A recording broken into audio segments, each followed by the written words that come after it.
জুলাই আন্দোলনে আমাকে আমি কখনোই মাস্টার মাইন্ড হিসেবে দেখি না। এই যে 5ই আগস্ট যেই আন্দোলন, জুলাই আন্দোলন বলে যেটি বিখ্যাত বা যেটি সকলের কাছে গৃহীত, এই আন্দোলনটি সফল হয়েছে জুলাই মাসে, কিন্তু এই আন্দোলনটি প্রেক্ষাপট শুরু হয়েছে কিন্তু বহু বছর আগে থেকে। এই আন্দোলনে বাংলাদেশের গণতান্ত্রিক রাজনৈতিক দলগুলোর নেতাকর্মীরা, সেটি বিএনপি হোক বা অন্য রাজনৈতিক দলগুলি হোক, যারা গণতান্ত্রিক রাজনৈতিক দল, প্রত্যেকটি রাজনৈতিক দল বিভিন্নভাবে অবদান রেখেছে, বিভিন্নভাবে তাদের নেতাকর্মীরা নির্যাতিত হয়েছে।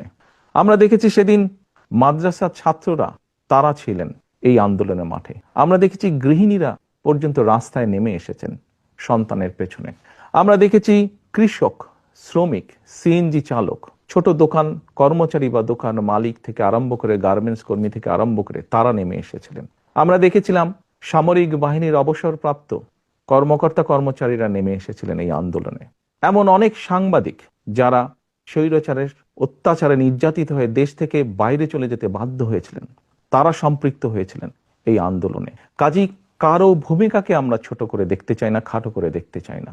আমি বিশ্বাস করি দৃঢ়ভাবে সমাজের দল মত নির্বিশেষে, শ্রেণী বিন্যাস নির্বিশেষে প্রত্যেকটি মানুষের অবদান আছে। এই আন্দোলন ছিল বাংলাদেশের জনগণের আন্দোলন, যারা গণতন্ত্রে বিশ্বাস করে। এই আন্দোলনের মাস্টার মাইন্ড কোনো দল, কোনো ব্যক্তি নয়। এই আন্দোলনের মাস্টার মাইন্ড বাংলাদেশের গণতান্ত্রিক আমি জনগণ।